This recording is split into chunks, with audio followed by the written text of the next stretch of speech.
and welcome to another quick trip round the world with Wish You Were Here Today. This is the show where you can not only watch holidays, but also win one. We've got trips to tempt you with and a competition to spur you into action. This is where today's winner will be heading off to. And all you have to do is answer this question. Telephone lines are open now, so you can call right away. But as always, they will close before the end of the programme to give us a chance to select a winner and announce that name when the end credits roll. He's got all the records and the T-shirt, and he's even done a stint as Elvis on Celebrity Stars in Their Eyes. I'd say that Mark Bannerman is a pretty... And if you're an Elvis fan as well, the time to head to Memphis is Elvis Week, when fans flock from all over the world to pay their respects. During the week, there'll be numerous social and charity events, including a 50s dance party, gospel brunches, and live entertainment in Graceland Plaza. But if you're female, now get this, you might want to think twice about driving to Graceland. I'm told there's an old law that states it's illegal for a woman to drive unless a man either walks or runs in front of her car waving a red flag to warn oncoming traffic and pedestrians. Well, if a man did that to me, I'd run him over. You know, you've still got time to enter our competition and be in with a chance of winning a holiday. Here's a quick reminder of where today's winner will be off to. Well, if you know the answer to that question, you could be going off on holiday. And as you know, we'll be announcing the winner's name at the end of the show. And there's still all of this to come on Wish You Were Here Today. Welcome back. Now, when I was studying photography, I travelled all around Malaysia and Borneo shooting stills for my degree project, and I had the time of my life. The jungle is a fascinating place. And these days, tour companies run tailor-made trips right into the heart of the forest. So I was more than happy to make a return journey. Flights go via Kuala Lumpur, and overall it takes around 15 hours.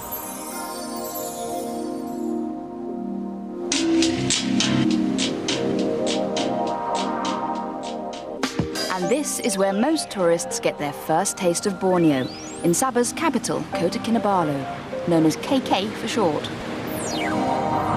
The last time I was in KK, I had no money whatsoever, and I stayed in the cheapest, most dive-over hotel you can imagine. At night, cockroaches would literally run over my head. This time, I'm back on a package holiday, and the advantage of that is you get to stay in a decent hotel. Only a 15-minute ride from the airport, the hotel in Kota Kinabalu is 5-star international and a resort in itself, set in acres of tropical gardens. Hotels of this standard are a fairly recent development, helping to attract package holidaymakers to Malaysia's poorest state. You know, I found you can often judge the quality of a hotel by the standard of the bathroom that they put in. And look at this one, very smart.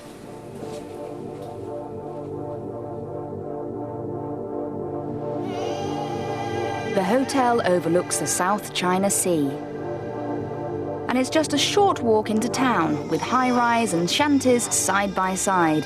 The fast-growing capital feels like a frontier town, built up on trade and as a gateway to the vast interior. For tourists, though, markets provide the local colour, day and night. This market really does have everything. We've got fruit and veg over there, meat behind me, a whole array of fish, and if you're feeling peckish, dinner's over here. Hawker stalls in Malaysian markets sell very tasty food. Now, obviously, use your common sense, but I found them clean and safe and very cheap. Terima kasih. Satu ringgit, that's 1 ringgit, which is 20 pence. Dinner.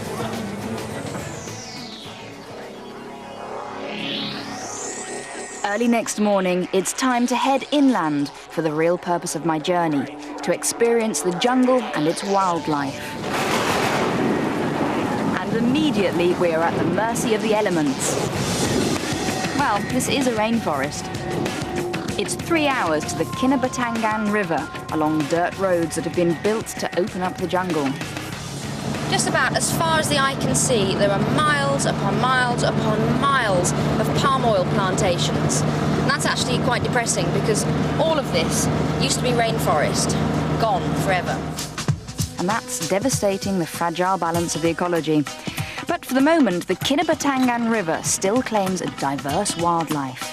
And with the help of Lee, our guide, our first find the proboscis monkey. When the female is fighting or the baby is crying, the male will make the sound like oh. It's like saying shut up. Shut up. Isn't that typical? The whole area is a nature lover's delight. Although in places, the forest along the Kinabatangan has shrunk to just 1 kilometre wide due to logging. Lee, that's an egret, isn't it? Yeah. A great egret? No, it's an intermediate egret. It's an intermediate egret. Now, I don't know if you can see it because it's quite well camouflaged, but just in here there's a snake. And a minute ago it was floating on the river and we thought it was dead, and then it shot into this bush. The Malaysian rainforest is one of the best places to observe tropical wildlife, and species are still being discovered here. The time to spot animals is early in the morning and late in the evening. 4 wild boar. Hairy pigs. I'm so pleased to have seen those. This is such a biodiverse and beautiful place. Seeing that is absolutely gut-wrenching. All I can say is come on holiday to Sabah soon, because the forest might not be here for much longer.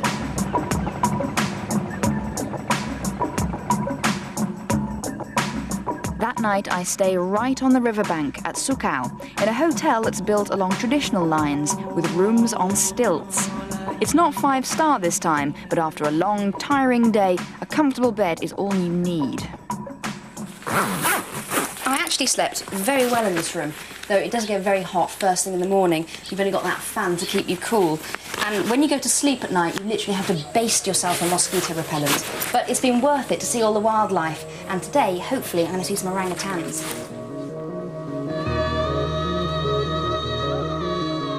One hour from Sukau are the Gamatong Caves, home to birds that produce the most expensive nests in the world.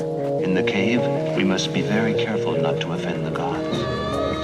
The swifts make their nests out of spit, and once cleaned, they fetch over $500 per kilo for that Chinese delicacy, bird's nest soup. This cave is like a cathedral, a very smelly one. It stinks because of all the guano. It's bat guano and bird guano. And the floor is alive with insects, it's moving. There are many forms of life here, and if you think this is bad enough, there's something even worse waiting further inside the cave. Cockroaches. There are things we cannot do, words we cannot say. This is the most disgusting thing I've ever seen. There's an army of cockroaches, there's a wall of them, and things are pooing on me. I'm going.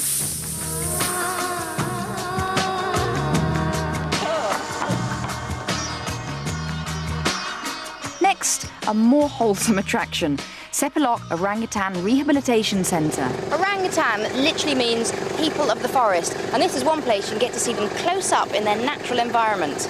Okay, let's go. The centre is Sabah's biggest tourist draw. It takes in injured and orphaned animals from the surrounding countryside to be looked after before eventually returning them to the jungle. Now, these animals here aren't fully rehabilitated yet. They've been released back into the forest. They live in the forest, but they come to this platform twice a day to supplement their own foraging. And eventually, they won't come here at all. Sepilok shows that ecotourism can benefit the local economy. Unfortunately, elsewhere in Borneo, the very environment that attracts visitors is being destroyed. For our next trip, we travel with 2 Wish You Were Here viewers. Birmingham girls Maxine and Tanya met about 6 years ago when they were working at a summer camp. Now, Maxine is a self-confessed city break addict. Maxine and Tanya enjoying the Flower Festival there. Now, that'll be in Brussels again next year.